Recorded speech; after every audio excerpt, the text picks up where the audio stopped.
распространения коронавирусной инфекции.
Сиздердин саламаттыгыңыздарды ойлогон ден соолук программасы бүгүнкү чыгарылышын сунуштайт. Ардактуу көрүүчүлөр, урматтуу угармандар, сиздер ЛТР телеканалынан түз эфирде жана ошондой эле ЛФМ радиосунан түз байланышта угуп жатасыздар.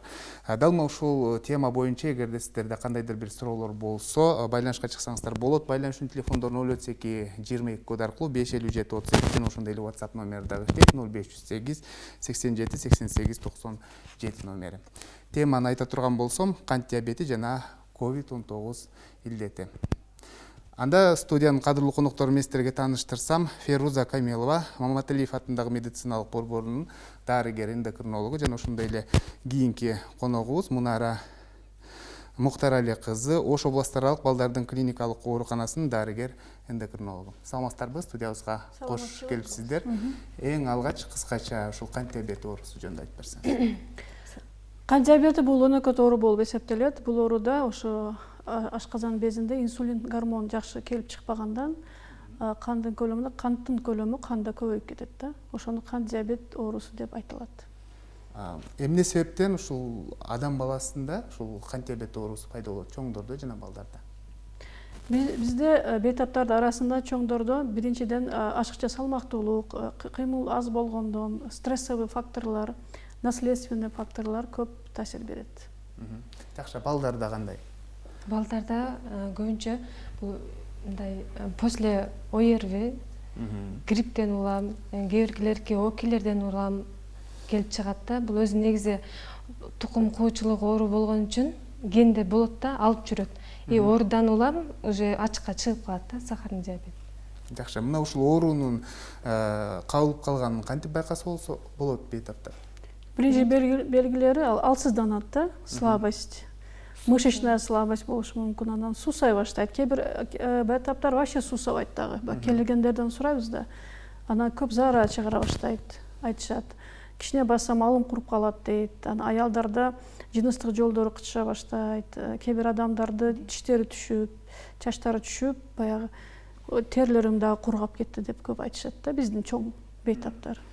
Балдардын организми өзгөчө да, алар айтып бере албайт дегендей, Алардын өздөрү ата-энеси айтат, апалары келип көп суу ичип атат, көп заара ушатып атат, ушул акыркы убакта тез эле вес таштады дейт да, арыктап кетти деп.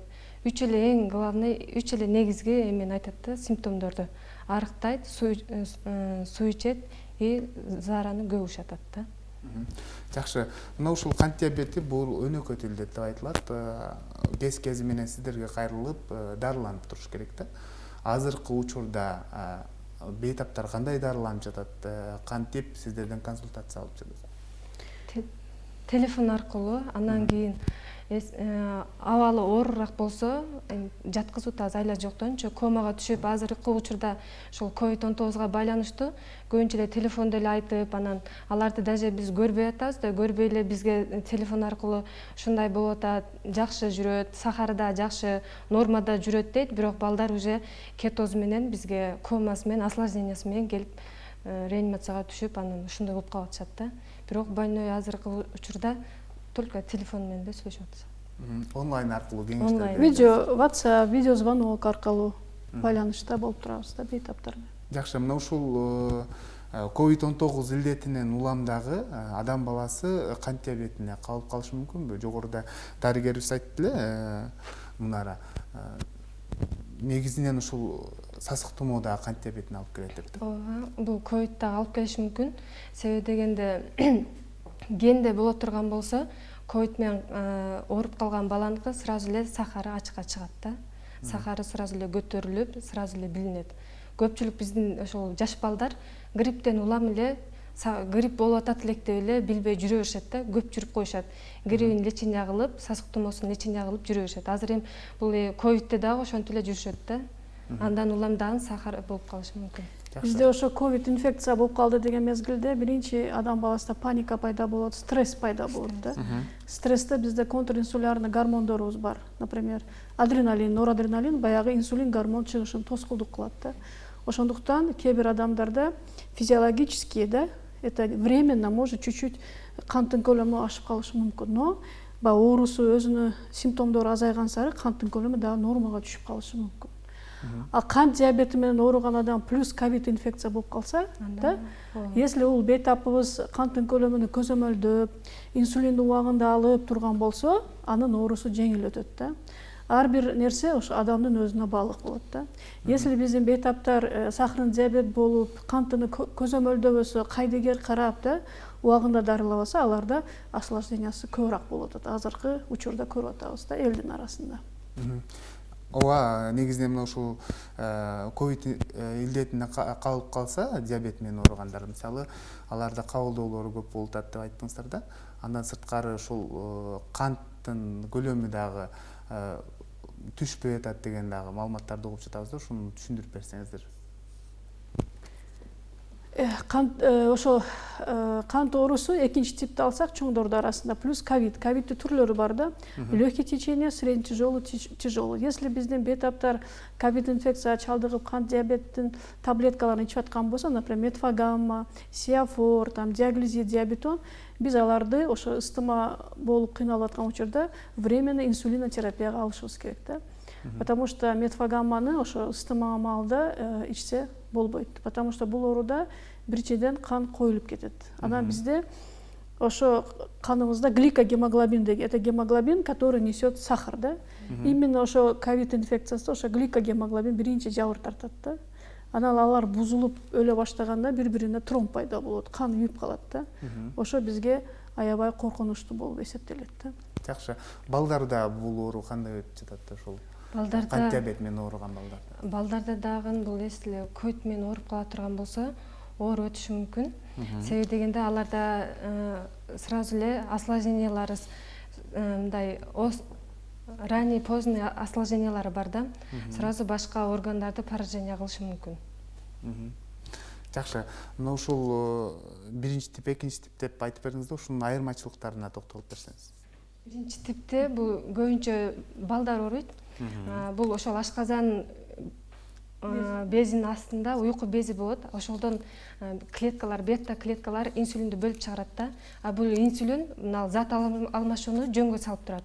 Ошол инсулин бизде мына первый типте чыкпай калат. А зат алмашуу дагы жүрбөй калат дагы, балдар арыктап, организмде суусу калбай, анан сахары көтөрүлүп кетет да. Жакшы. Бизде экинчи типте көп адамдарда байкаганда ашыкча салмактуулук көп болот. Бизде кыймыл аракет 30 жаштан кийин экинчи типте кыймыл аракет аз болот. 40 жаштан кийин. Анан мына социалдык экономикалык акыбалга байланыштуу көбүндө стрессовый факторлор өтө көп. Миграция бизде өтө көп. Ошолар факторлор баарды кошулганда бизде ошо инсулин чыгат экен башында. Чыккан менен мына семиз клеткаларынын сезими жок болуп калат экен.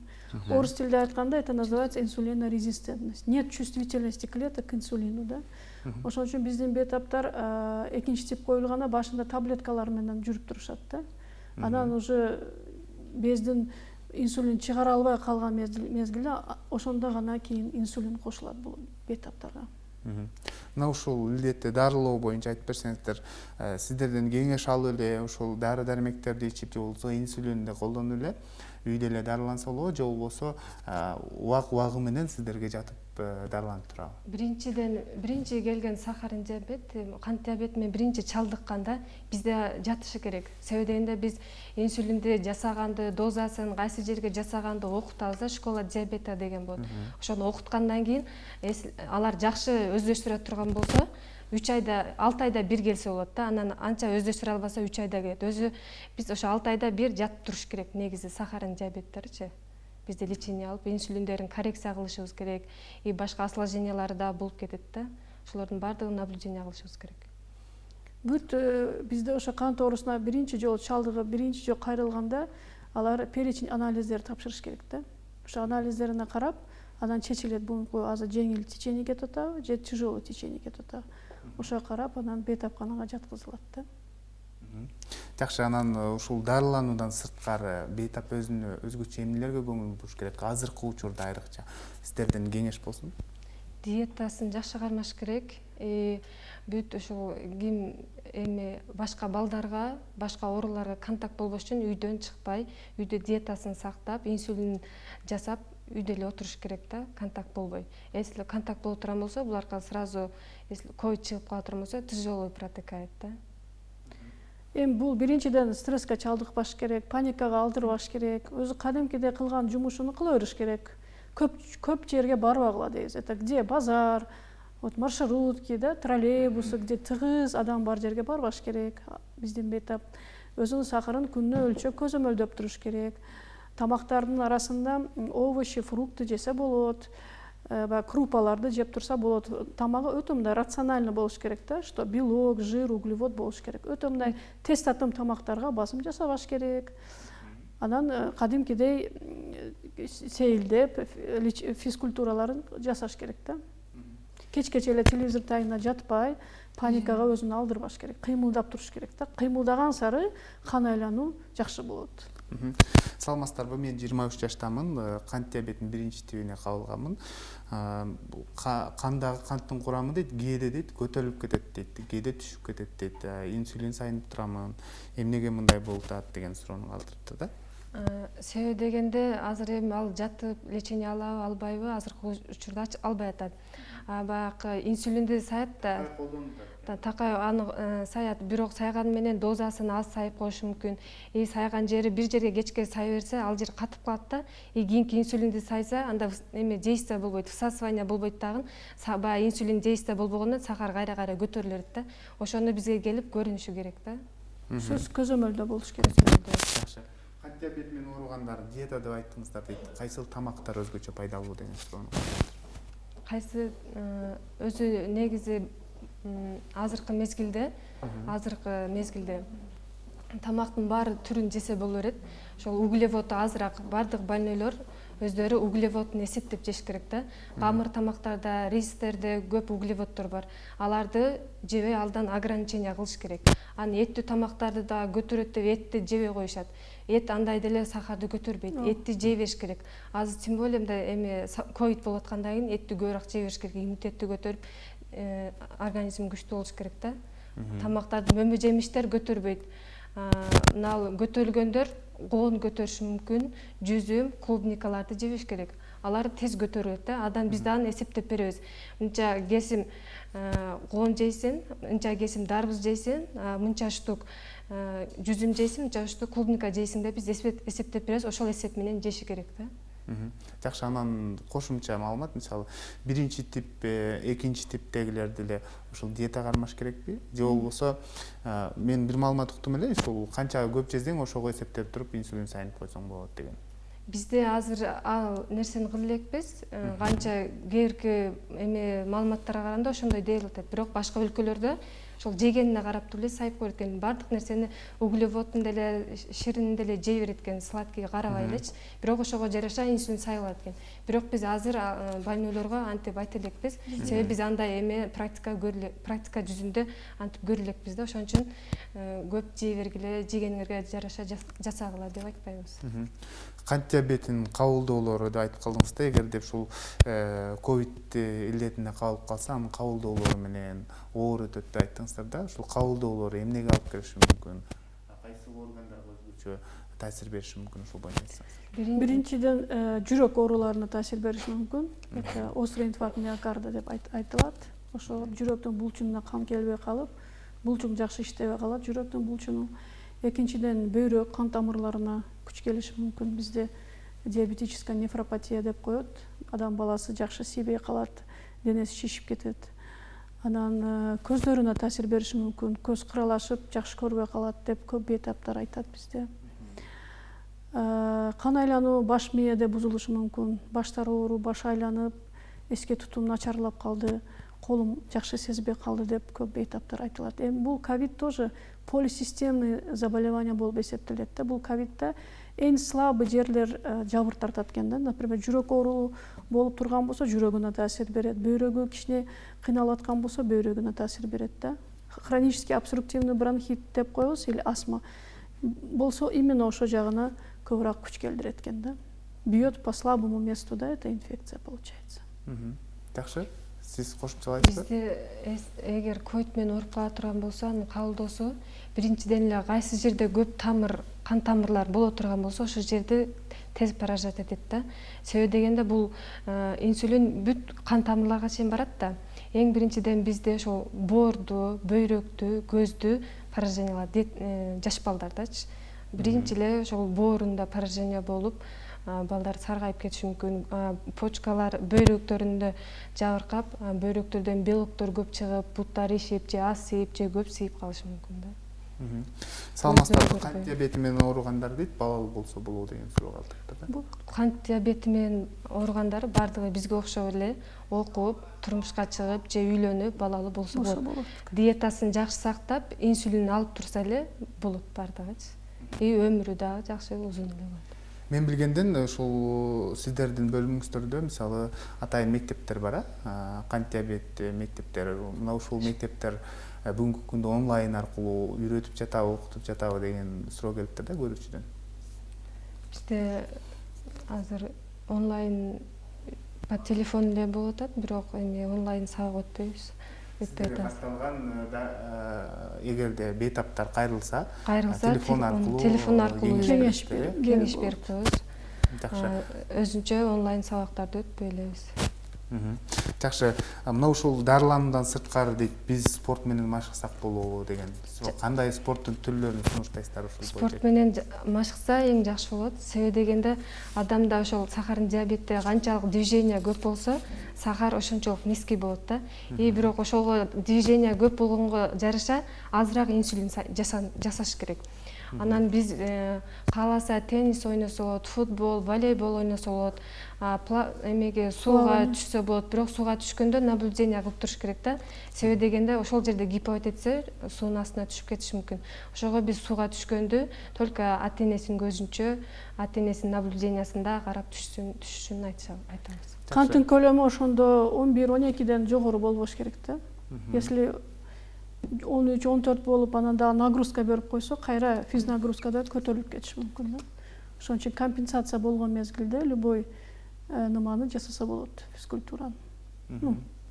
Жакшы, экинчи типтеги бейтаптар дагы ушул айткан кеңештериңиздерди конечно, кылса болот. Жакшы. Жогоруда айттыңыздар да тукум куйт бул оору депчи. Анан мына ушул тукум куйт атасы апасы ооруп турган болсо, эгерде баласы дагы бүгүнкү күндө бул оорунун алдын алуу үчүн өзгөчө эмнелерге көңүл буруш керек, кантип жашаш керек, ушул боюнча айтып берсеңиз. Өзү негизи тукум куйт туура, бирок атасы ооруса, балдары оорушуна 5% да. Анын неберелери, чебереси же кибиреси ошондон чыгышы мүмкүн. А өзүнүн баласынан 5% да. Анан буну алдын алыш эми бул алдын алып болбойт өзү негизичи. Кантип алдын алат эле? Азыр просто эми оорубаш керек. Оорудан улам болот атпайбы? Грипп, сирип, бардык эле адам тумоолойт, тумоологондо эле бардык эле эме сахарный диабет болуп калбайт да. Бул генде бар, ген ошо тукум кууп жүрөт да. Ошодон эле болот. Туура жашаш керек дейм да, туура тамактанып, туура сейилдеп, физкультуралар жасап, денесин мындай чыңдап, закаливание кылып жүрүш керек. Ооба, стресске көп чалдыкпаса эле жакшы эле жүрүшөт, бардыгы жакшы. Андан сырткары вирустук оорулардан да сак болуш керек. Же болбосо ооруса дагы батыраак сакайганга аракет кылыш керек. Бизде азыр айлана чөйрө баягы погода өзгөрүп атпайбы, ысык, суук. Ошол мезгилде биздикилер холодильниктен муздак сууларды ичип алып атат, мороженоолорду жеп алып атат да. Ошо пусковой фактор ар бир оорунун ошо именно холод болуп атат да. Ошондуктан мен айтат элем элге муздак нерсе ичпегиле, муздак нерсе жебегиле, анан кондиционер тагында эшиктерди ачып жатпагыла да. Ошол мезгилде уже көп бейтаптарда оору башталып атат да. Жакшы, телегөрүүчүдөн суроо келиптир, саламатсыздарбы? Биз мына ушул диабет оорусунан толук сакайсак болобу, кандай дары дармектерди ичсек биз толук сакаябыз деген суроо калтырды. Бул биздин биринчи жаш балдарда, биринчи типтегилерде бул толук сакайбайт, постоянно эме алып туруш керек. Инсулин жасап туруш керек. Дайыма инсулинди сырттан алып туруш керек. Сырттан алып жасап туруш керек да. А так бул мындай жок болуп кетет деген жок да. Кээ бир бетаптардын арасында вот жеңил түрү болуп, компенсация болуп, анан стресске чалдыккан мезгилде сахар ашып, анан стресстер азайып, жакшы сезип, жакшы жүргөн, кээ бирлери дарысыз ham жакшы болуп кеткен учурлар бар, но алар өтө аз да. Кээ бир адамдар Турцияга барып, ошо ашказандан операция кылып, баягы ашказан кичинертирип, анан уже тамак түшүп, инсулинсиз, дарысыз жүргөн бейтаптар дагы бар да, но это единица да, өтө аз. Жакшы, анан бул жерге келиптир, баттарды ичип дагы толук сакайса болобу деген суроо калтырыптыр да. Азыркы учурда коомчулукта ушул боюнча көп маалыматтар жүрөт да. Баттарды ичип бизге кайра ошол эмелер менен, осложнениялар менен келип атпайбы? Если адан жакшы болуп кетсе, ага барбай коет да. Алар бизге келбей коет эле, если баттан жакшы болсо. Батка барат, кичине жакшы болгондой боло берет өздөрүнө да. Анан кайра эле башка органдарын поражение алып, осложнениялар менен бизге кайтып келет. Это как психологический баягындай лечение болот да. Өзүнө самовнушение киргизилет. Мен мына батты ичип атам, значит мен жакшымын. Но баягы сахарды көзөмөлдөбөй эле батты иче берсе, ал башка органдарга осложнение бериши мүмкүн да. Демек башка органдарга зыян келип калышы мүмкүн экен да. Телегөрүүчүдөн суроо келиптир, саламатсыздарбы? Мен кант диабети менен ооруймун. Инсулин боюнча сурайын дедим эле. Инсулиндин курамында эмне бар, анан организмге зыян эмеспи деген. Бул инсулиндин көбү ошентип сурайт, бирок инсулиндин организмге эч кандай зыяны жок. Бул өзү инсулин баягындай кыска мөөнөттөгү, узак мөөнөттөгү болуп бөлүнөт. Кыска мөөнөттөгү актропит, наварапит аларды жасагандан кийин жарым саатта действиясын берип, 4 саатта пики болот да, 4 саатта действиясын жоготот. Ошон үчүн наварапиттерди ар 4 саат сайын жасап турабыз. Узак мөөнөткө жете турган бул лантус, левемир деген. Лантусту бул 24 саатка действиясын берет. Жасагандан кийин жарым саатта действиясын берип баштап, уже 24 саатта действиясын жоготот. Ошон үчүн суткасына бир жолу лантус, эме наварапитти ар 4 саат сайын жасап туруш керек. Ал жеген тамагына, ичиккан сахарына жасалат.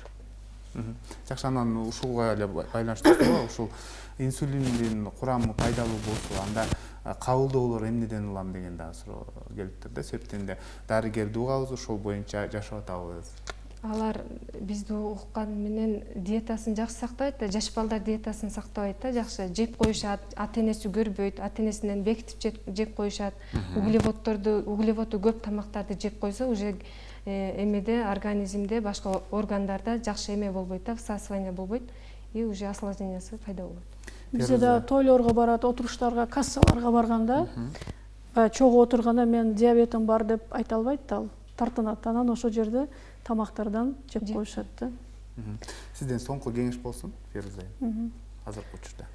Мен элге эмне дейт элем, биринчиден ден соолукта болгула, экинчиден муздак нерсе, муздак напитки, мороженое, өзүңөр переохлаждение болбогула, туура тамактангыла, өзүңөрдү физикалык, духовный нымаңар көтөрүп жашагыла, паника көп алдырбагыла. Урматтуу көрүүчүлөр, ардактуу угармандар, бүгүн бизде конокто Фируза Камилова, Маматалиев атындагы медициналык борбордун дарыгери, эндокринологу жана ошондой эле Мунара Муктарали кызы Ош областаралык балдардын клиникалык ооруканасынын дарыгери, эндокринолог болду. Сиздерге рахмат айтабыз, жакшы маалыматтарды берип өттүңүздөр, оору сыркоодон алыс болуңуздар. Кайрадан эфир аркылуу амандашканча сак саламатта туруңуздар.